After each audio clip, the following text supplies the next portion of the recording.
You are probably wondering what exactly the raters are looking for on the writing test.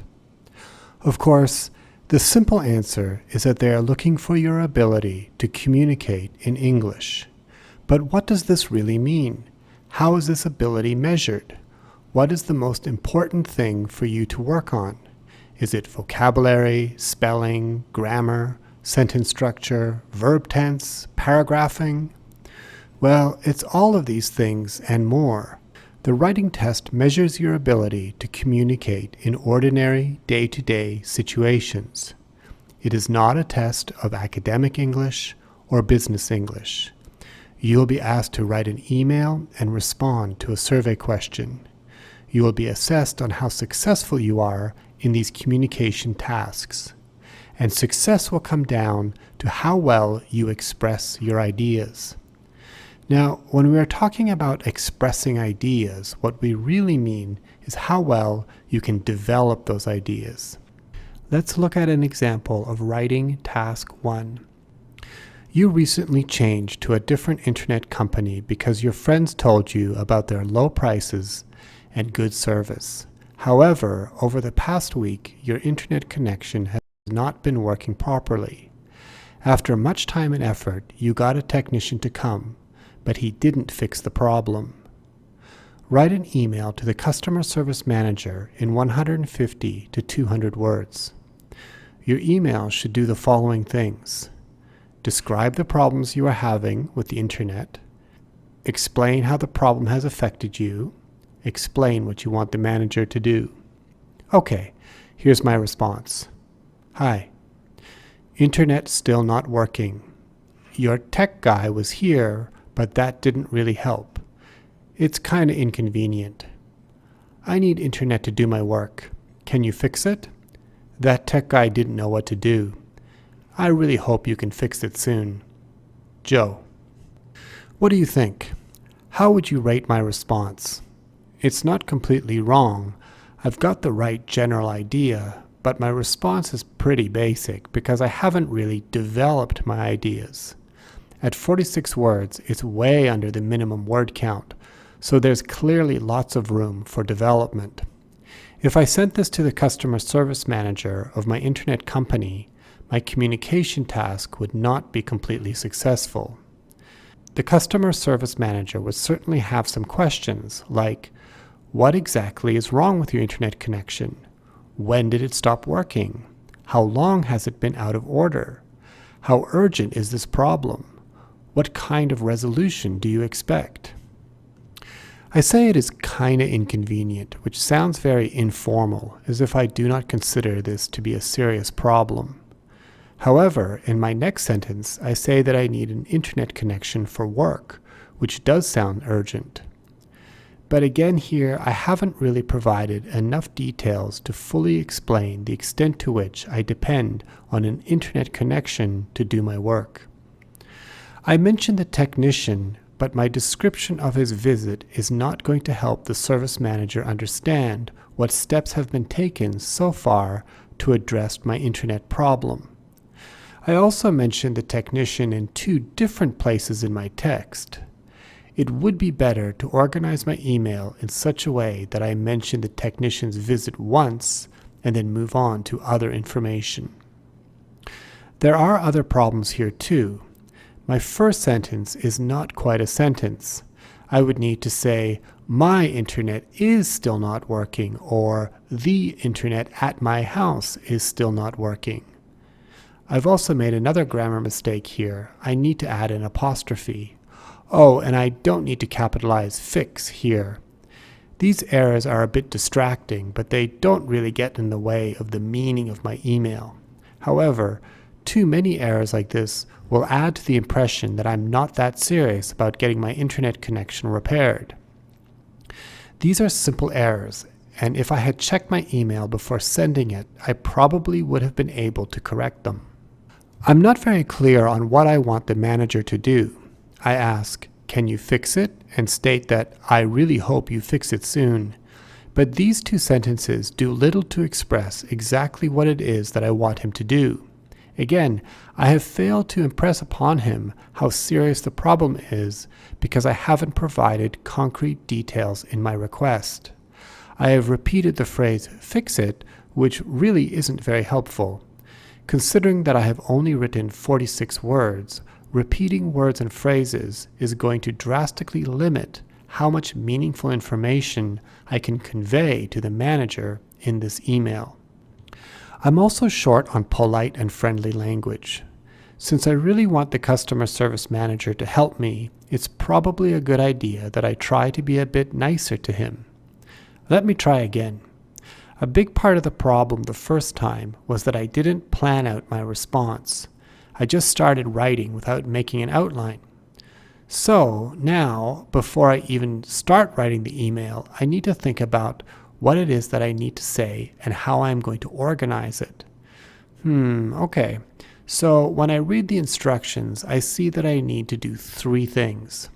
Describe the problems you are having with the internet. Explain how the problem has affected you. Explain what you want the manager to do. Each of these things is going to require several sentences if I'm going to fully develop my ideas. That means I'm going to write at least 1 paragraph for each of these 3 instructions. I have about half an hour to write my email, so I'm going to take a few minutes to make an outline to organize my writing. Notepaper is provided during the official test for this purpose. Okay, I have 3 instructions to follow, so I'm going to use them to organize my outline and just write 1, 2, 3 here. Describe the problems you're having with the internet. Okay. I remember I actually did have a problem once.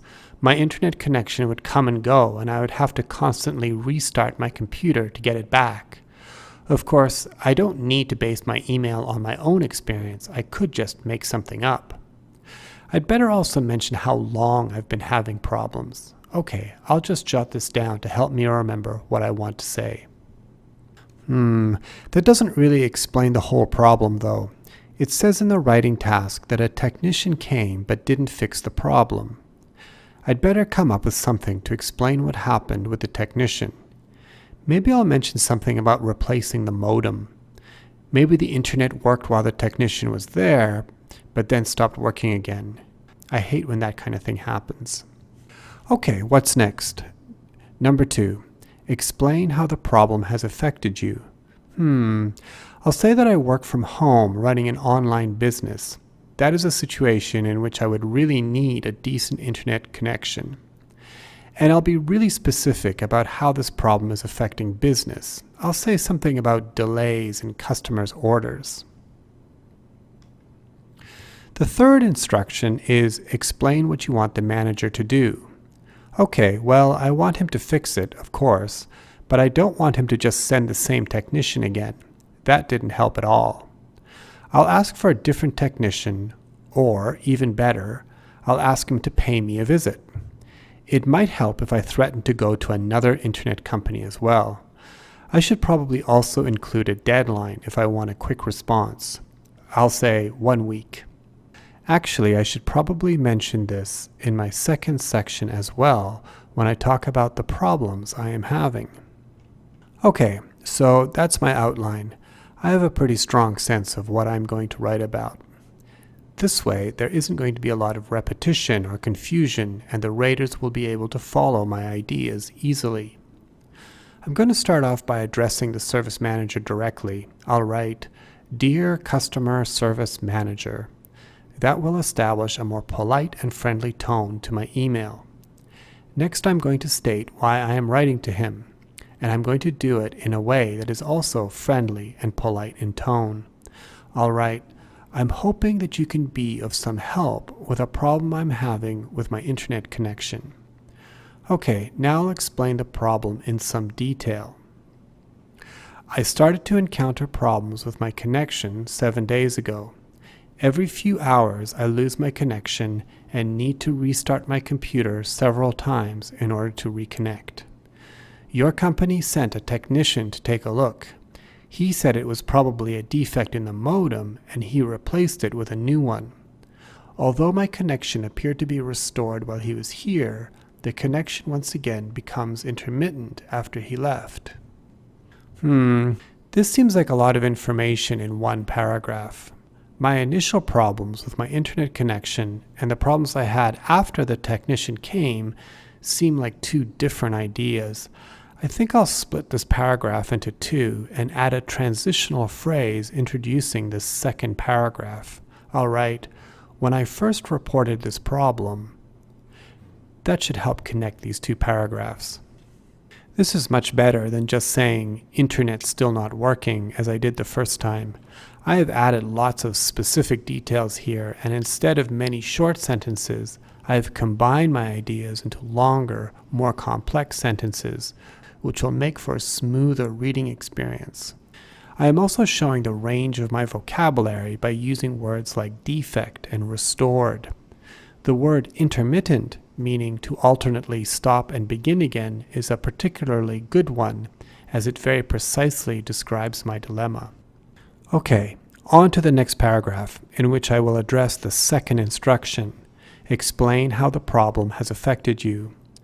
I will provide details about my online business and do my best to make it sound like my problem is quite urgent. I run an online business from my home and depend on a reliable internet connection for my livelihood. These connectivity issues have caused delays in filling orders for my customers. I cannot afford to go another week without a consistent internet connection. Again here, I have tried to use words that will help the manager understand the urgency of my request for help. I say I need a good internet connection for my livelihood, which sounds quite serious. I have also used a variety of words to describe my needs. I refer to my need for an internet connection that is reliable and consistent. All right, now I can go on to the third instruction. Explain what you want the manager to do. I want him to either send another technician or, preferably, come and take a look himself. And I need this to happen soon. I'm going to have to be careful here with my tone. I want him to understand how urgent the problem is, how serious I am about switching companies, but I also wish to keep the tone friendly and polite because that may help persuade him to pay me a visit. I'll write, "I appeal to your expertise in helping me with this matter. Perhaps you could send a more experienced technician or come and take a look yourself. I am hoping you can take care of this problem within the next week before I am forced to change to another internet service provider." Here I have started off by flattering the manager a bit, referring to his expertise, because this might make it more likely that he will take a personal interest in my situation. Then I followed up with a deadline and a threat to switch to another internet company. I think I have achieved a good balance between sounding friendly and polite, but also quite serious. Okay, so when I check my outline, I see that I have included everything I wanted to say. The last thing I want to do is include a sign-off. I'll use regards here, which is a good all-purpose sign-off that sounds friendly and polite. I'll also include my full name here because that is also going to seem more polite and serious than just writing my first name. There's one last thing that I should do. I should take just 2 to 3 minutes and read over what I have written very carefully to make sure I haven't made any mistakes. It's natural for anyone to make a few small errors, especially when you're feeling a bit stressed during a test. When I read over what I have written, I do see that I have made 2 mistakes. Can you find them? The first one is here in the sentence, "Although my connection appeared to be restored while he was here, the connection once again becomes intermittent after he left." I am talking about a situation that happened in the past, immediately after he left, so I should say became, not becomes. The other problem is in the next paragraph, I should say I run an online business from home.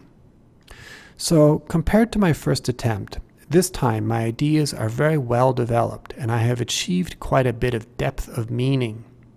It may sound strange to talk about meaning and ideas when I am just writing an email to my internet company, but remember, the writing test is measuring your ability to express yourself in everyday life. So let's go back to the question at the beginning of this video. What are raters looking for? One of the main things that they are looking for is your ability to express well-developed ideas in ordinary, day-to-day situations. Grammar, vocabulary, spelling, paragraphing, and all the other elements of language use are important, but none of these needs to be perfect. It's all about how well you are able to bring all of these together in a way that clearly and effectively communicates your ideas in ordinary, day-to-day situations.